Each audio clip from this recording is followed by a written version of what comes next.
The Detroit Lions are doing things their own way in 2026, and you see it clearly with the decision to skip the traditional rookie minicamp.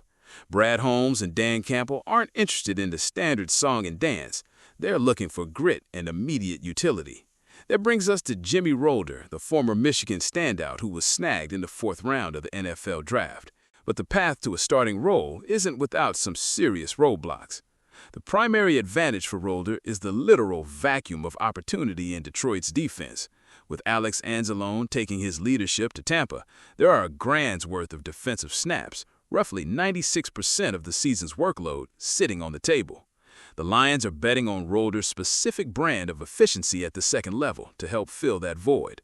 The numbers don't lie. Rolder finished his final college season with an elite 4.7% missed tackle rate. In a scheme like Aaron Glenn's, where the linebackers are expected to be the hammer, a sure-handed tackler who doesn't beat himself is worth his weight in gold.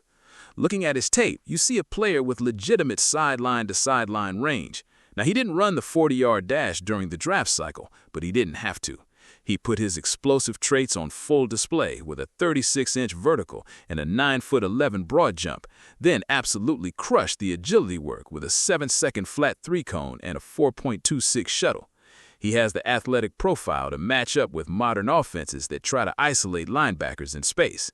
The reality is simple. The guys he's competing with, like Malcolm Rodriguez and Damone Clark, are coming off seasons where they struggled significantly with efficiency and injury recovery. Rodriguez is still working his way back to full strength after that 2024 ACL tear, seeing only a 7% snap share last year. However, there are financial and experience barriers standing in his way. The biggest hurdle is Derrick Barnes. The Lions just dropped a 3-year, $25.5 million extension on Barnes, making him a fixture for the foreseeable future, despite his average-graded season last year. Teams rarely bench a veteran they just committed that kind of capital to, especially one who played 85% of the snaps last year. Rolder also has to prove he can handle the mental load of the defense with limited starting experience. So, what does that path actually look like for his rookie year? The reality in Detroit is that the Lions' LB2 role is an every-down job. In this defense, you're either an 85 to 90% snap player or you're a special teams ace playing minimal snaps a game. If Rolder wins the starting wheel job, his 2026 will look like 50-plus snaps a game, while Jack Campbell, who posted an elite 90.2 grade last year, anchors the middle. If he doesn't win it outright, he's looking at a redshirt year on special teams. But in a room where the depth struggled last year, Rolder is exactly one solid training camp away from being a full-time starter in this draft class. The slim opportunity is there. Now he just has to go take it. The situation in Nashville with Anthony Hill Jr. is a classic case of the irresistible force meeting the immovable object, and it's a scenario we had to revisit now that the rookie camp sessions have officially wrapped. The Titans didn't just stumble into Hill. They aggressively traded up in the 2nd round of the NFL draft to snag him at number 60 overall. That move by GM Mike Berganosi and the front office screams starter energy from day one.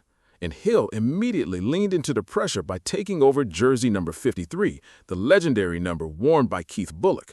And during drills at rookie camp, Hill was definitely standing out. At 238 pounds with 4.5 speed, he was already acting as the vocal leader, flashing the rush juice that saw him rack up sacks in college highlights at Texas. Under the defensive philosophy of Robert Saleh and the current staff, the team needs aggressive downhill playmakers. Hill fits that prototype perfectly, and the internal buzz from Nashville is that he's already pushing for the green dot signal calling duties. For anyone watching the highlights, the choice seems easy. Hill and Cedric Gray are the future, and that future should start in week 1. But you have to look at the other side of the coin, the financial and functional reality of Cody Barton. While the hype is on the rookie, Barton is the one with an $8.23 million cap hit. From a business perspective, Barton is currently cut-proof because of the way his contract is structured. The Titans would actually lose cap space if they released him today due to a $9.6 million dead money hit.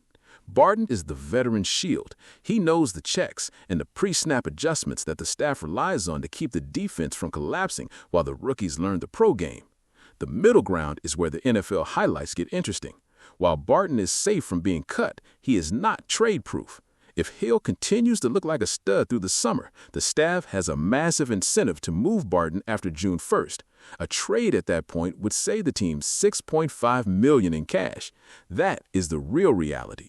The Titans are paying for Barton's experience, but they are salivating over Hill's ceiling. And if Hill proves he can handle the mental load, that $6.5 million savings might become a lot more attractive than a veteran backup. So, is it the veteran's paycheck or the rookie's pedigree? Right now, Barton is the bridge, but Anthony Hill Jr. is the one driving the bulldozer.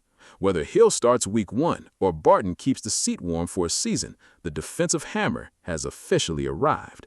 What your name mean to you? Your name don't mean to you. Spider-Man does it again.